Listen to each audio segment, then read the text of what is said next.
শুভ সকাল। আমি এটা রোববারের ভিডিও দিচ্ছি।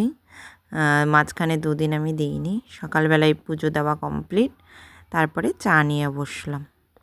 চায়ের আড্ডা শেষ, মেয়েকে অনেকক্ষণ পড়ালাম, পড়িয়ে বেলা 11টা নাগাদ এলাম বিছনা গোছাতে।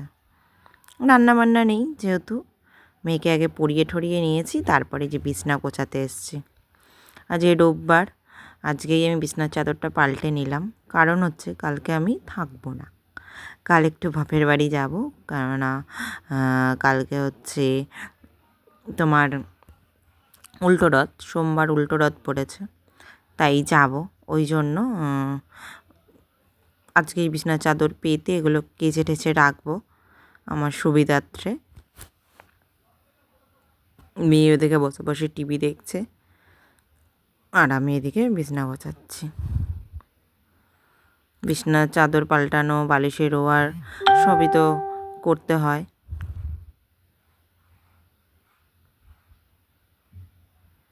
তার মধ্যে বীভৎস গরম, বাইরে মাঝে মাঝে বৃষ্টি হচ্ছে, কিন্তু গরম কমছে কোথায়? গরম কমছে বলো তো? কি গরম! এই যে কাজটা করছি আমি ঘেমে যাচ্ছি। পাখা চালালে কি ধুলোবালিগুলো ওড়ে।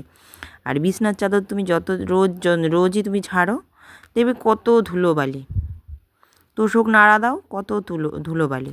ওই জন্য চাই যে তাও মানে মেয়ে আছে তার জন্য হবে না। এই যে সব পরিষ্কার টরিষ্কার করছি জোরতারে। ওদিকে মেয়ের এই মেয়ে যে চ্যানেলটা দেখছে, সেই চ্যানেলটা না 2-3 দিন না 4 দিন আসেনি। মানে শনিতে একটু প্রবলেম ছিল বলে শনি থেকে দেয়নি 2-3 দিন, মানে অফ করে রেখেছে কেবল অপারেটর। আর মেয়ে আজকে সকালে উঠে যেই দেখতে ভেবেছে ও গল্প দেখতে বসবে। যেই দেখেছে যে চলছে, ও মা আমার দিন চলে এসছে, আমি এগুলোই দেখবো। বললাম ঠিক আছে তুমি দেখো, আমি তো আমার কাজ করি। আমি যাই একটু গান শুনতে, কিন্তু গান শুনতে দেবে না।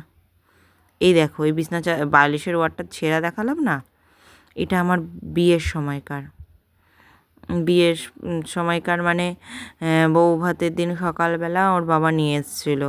মানে আমাকে যে সেটটা দিয়েছিল তার মধ্যে বালিশের ওয়ার ছিল, কিন্তু আমরা খুঁজে ঠুজে পাইনি। তার জন্য ওই বিয়ের বউ ভাতের দিন সকালবেলা গিয়ে নিয়ে এসেছিলো 2টো বালিশের ওয়ার। তা সেই বালিশের ওয়ারটা প্রথম নতুনই ছিল, তখন লাগাতাম।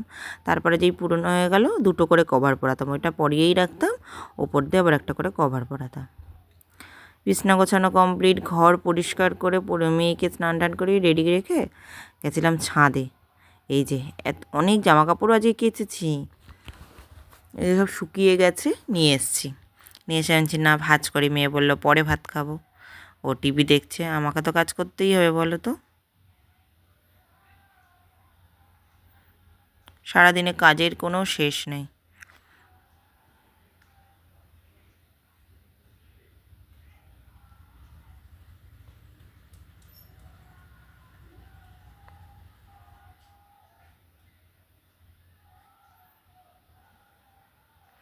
ওই যে কালকে শাড়িটা পরেছিলাম, সেটা শাড়ি পরে আবার সন্ধ্যাবেলা একটু দেখলেই তো সেলাই জিনিস কিনতে বেরিয়েছিলাম।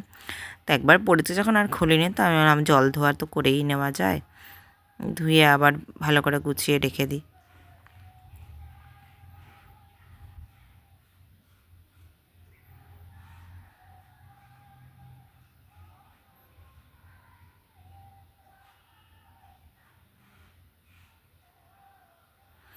দুদিন আমি ভিডিও দিইনি, এটাও আজকে দিতে দিতে অনেকটাই দেরি হয়ে যাবে।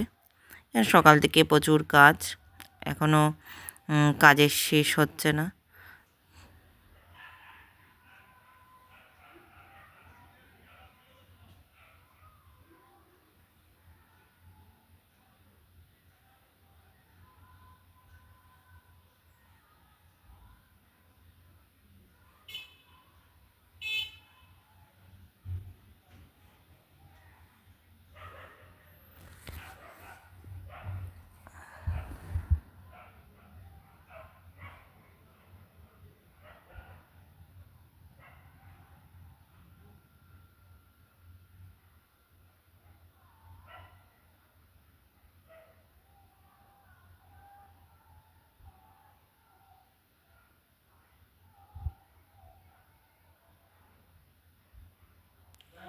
বেরিয়ে পড়লাম। তারপরে সমস্ত সেরে যে বিকালবেলা রেডি হয়ে নিয়েছি, বিকেল না সন্ধ্যাবেলা।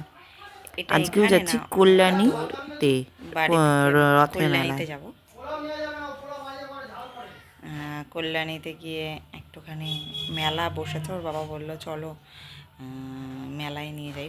আমি, মেয়ে, তাই আর ওর বাবা তোমরাও যে বেরিয়েও পড়লাম।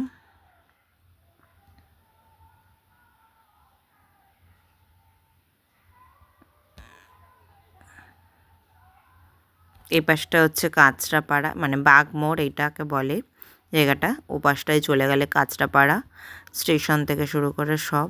আর এই যে আমরা মেলায় ঢুকে গেছি। এটা কল্যাণী রথতলাতে, বিশাল বড় মেলাটা।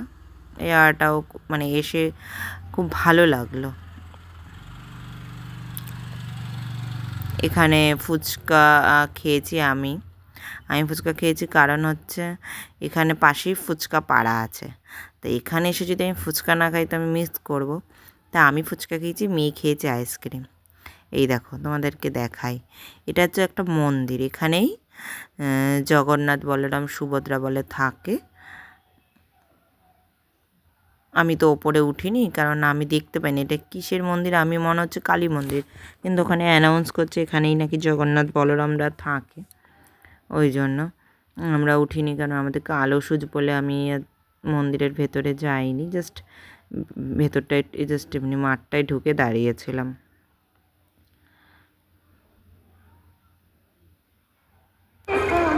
সকল টোটো চালক এবং যান চালক ভাইদের উদ্দেশ্যে আমি একাই গেছি, মেয়ে তখন দোলনা সে চাপছিল, আমি গেলাম। যে দেখো এখানে একটা গোপালকে রেখেছে, গোপালকে নিয়ে আসছে, সেটাও তোমাদের সাথে শেয়ার করে দেবো।